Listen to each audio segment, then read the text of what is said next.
Welcome to Truck Company Operations Commercial Ventilation. Ventilation, the systematic removal and replacement of heated air, smoke, and gases from a structure with cooler air. Types of ventilation include horizontal, hydraulic, natural, pressurized, and vertical. Roof reports are an important part of the ventilation operations. Things that need to be reported on are the roof type, whether it's flat, a bridge truss, an arch type, whether it's bow, truss, or lamella, a sawtooth, a gable, or hip roof. The conditions present. Structural conditions include whether it's stable or unstable. Smoke conditions, where the smoke is coming from. The velocity, the volume, the color, and density are all things to consider. Fire conditions, whether you have fire through the roof, auto ignition above vented areas, or if you have fire on the roof or roofing material itself is on fire. Additionally, the absence of fire is an important note to make. Structural information is important as well. Location of firewalls or breaks between occupancies. Heavy roof loads and locations of those heavy roof loads, including AC units, mechanical systems, rooms, structures, or photovoltaic systems are important. The conditions in the attic, whether you have nothing, whether you have smoke, or you have fire in the attic, is important. The conditions of the fire in the attic, whether it's smoldering, if it's a running fire, or fully involved, are important to let the IC and other units on scene know.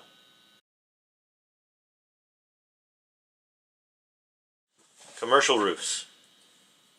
Here we have Costco on East 8th Street. You can see that it's a very large, flat roof construction with a multitude of skylights available for us to use if necessary. This structure has a fire protection system in it, and it does have smoke curtains. Walmart Supercenter in Eastlake. This is also a flat roof. You can notice the dead loads on there, including a very large photovoltaic system. This would not be an ideal operation for commercial ventilation operations that we would normally use on a lightweight panelized roof construction. Strip Mall on Main Street. This is going to be a lightweight panelized roof construction, flat roof on a single-story commercial structure. As you can see, there's going to be dead loads on there. This does have a mansard that runs the exterior of the building, and it has a parapet. Access to this would be ideal to use the aerial ladder so that we can get over that mansard and onto the actual roof structure itself. You can see the dead loads that are on this roof would be a part of the roof report initially, and then once we've done our commercial ventilation operations, a follow-up roof report would be pending. Strip Mall Warehouse, Main Street and 4th Avenue in Chula Vista. This, again, is a single-story commercial roof. This is a lightweight roof construction, panelized roof construction. This does have a small parapet, and it also has firewalls.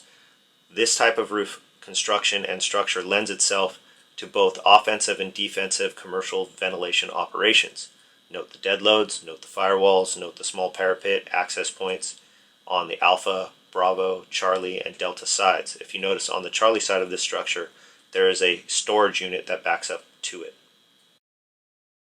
Downtown 3rd Avenue area of Chula Vista, you'll have a multitude of roofs, both commercial, conventional, and lightweight roof construction. You'll have arch trusses, you'll have flat roofs, you'll have bridge trusses, you could have a number of different roofs right next to each other. With the lightweight panelized roof construction on some of these flat roofs, you'll notice some of the dead loads again, you'll notice parapets, and you'll notice that they do have mansards. Access to some of these areas is going to be limited. Identifying different roof sizes and access points to them is going to be paramount when making your roof operation decisions and pre-planning.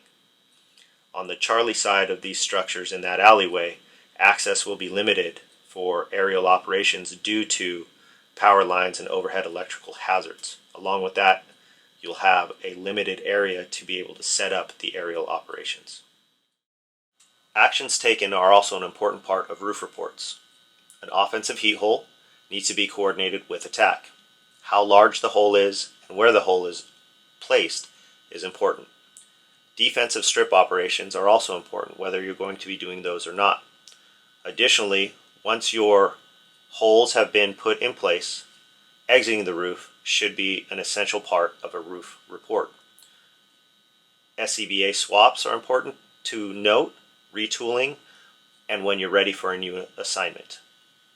Special information about the roof, whether it's an unusual shape of the building, an unusual roof, it has unstable areas, collapsed areas, or if you need additional personnel or equipment to complete your tasks.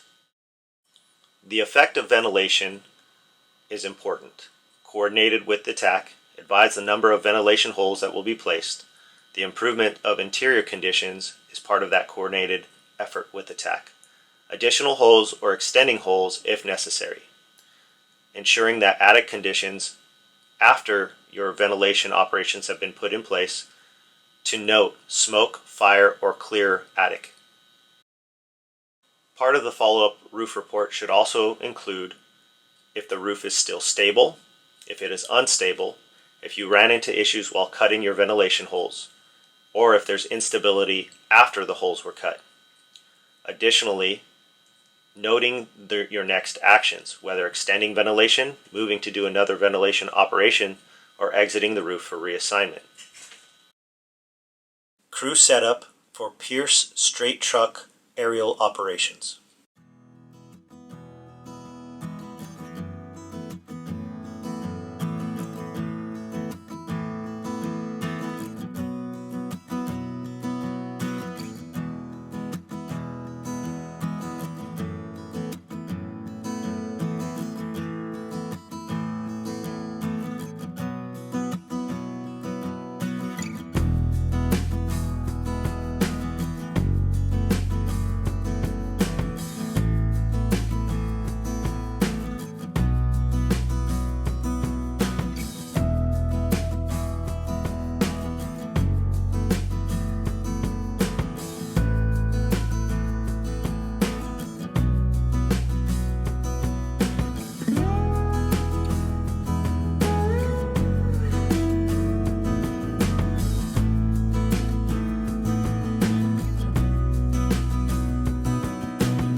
Crew setup for Pierce tiller aerial operations.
Your ventilation tool cache should include, for commercial ventilation, a minimum of 2 rubbish hooks, 2 chainsaws.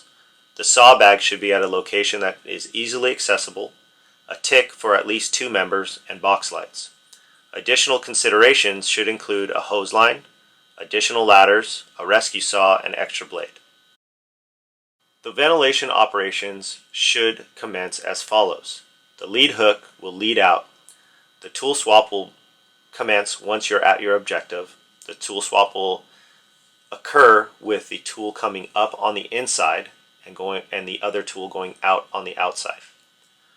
The lead hook will take the lead on the initial saw, completing the ID cut, the head cut, the down cut, and the bottom cut on the louver and loo operation. The second hook will lead to the mirror side from the beam on a purlin that has been identified. Tool swap will again take place at your objective. Tool will come up on the inside, out on the outside. The second hook will then plunge into the head cut from the lead sawyer, complete the down cut, and complete the bottom cut. This process will be repeated for the identified or determined number of offensive heat holes necessary for the operation. The order of operations for the second stack, where the lead hook will still lead out, they'll create a safe area ahead of the offensive heat hole, and once the offensive heat holes are cut, they will clear the offensive heat holes. The lead sawyer will stay in their position. There will be no tool swap in this operation. They will perform the ID cut, the head cut, the down cut, and the bottom cut. Then they will repeat as needed for the number of holes that have been identified to be cut. The order of operations continuing with the second stack option. The second hook will be the company officer. The company officer will lead to the mirror side from the beam onto the purlin. The company officer will create a safe area ahead of the offensive heat hole, and then the company officer and the lead hook will clear the offensive heat holes once they have been put in place. The second sawyer will plunge their cut into the head cut from the lead sawyer, perform their down cut, bottom cut, and repeat the process as necessary to perform the necessary number of offensive heat holes. The offensive stack, for what we are teaching the probationary firefighters in the academy and what they will be tested on at their 8-month exam, should look like this. The first or lead hook should be the most experienced member other than the company officer. They will lead out to the objective. It can be a firefighter or engineer based on crew makeup. The number 2 position should be your lead sawyer, usually a senior firefighter or a firefighter with a good amount of roof operations under their belt. Your third position should be your second hook. This person follows out and then leads opposite side of the objective for the louver and loo. The fourth person stays heads up, keeps the second saw running, and can be a company officer. Commercial ventilation operations lend themselves to multiple ways to accomplishing the same task. In this case, a secondary offensive stack can be used. You will still have a lead hook, which would still be your most experienced member. They will lead out to the objective, and it can be a firefighter or an engineer. Your second position will be your lead sawyer, usually a senior firefighter. Your third position will be your second hook. They'll follow out and then lead opposite side of the objective for the louver and loo operation. This would be a company officer, and they will stay heads up. Your fourth position would be your second sawyer, and they'll keep their saw running. Why multiple options? This allows company officers and their crews to have flexibility in how operations are performed. This can be tailored to crew specifics and operational needs. The first option that we visited was with a tool swap technique. This has been taught in the academy setting, keeps a company officer in the rear and in a heads-up position. It keeps less experienced personnel sandwiched between more experienced personnel, and personnel stay behind the cuts at all times. The second option allows personnel to move past. The personnel stay on the tools that they have brought up and are assigned to, keeps more experienced personnel on hooks, it creates a good division of labor, and it allows for air management. These are only 2 options, but there are more out there, and company officers should have the final say in how they operate with their crew. Commercial ventilation operations. Just things to consider. Vent for life versus vent for fire. Vent for life is a ventilation operation to increase survivability for occupants and for firefighters. Sometimes it's done away from the fire. It may increase the size of the fire and fire activity. Personnel on the fire ground should be made aware of the operation prior to it being put in place, and the IC must have final say on this operation. This operation is done primarily, or can be done, in a center hallway multifamily residential occupancy. This is done to create a safe area for occupants to exit a structure with limiting the amount of smoke and toxins and heat and fire that they can be exposed to. Vent for fire is what is done primarily. It's a coordinated effort between attack and ventilation. It should be done over the same floor as the fire. It's done to increase visibility, to create better access to the seat of the fire, and allows for faster fire extinguishment.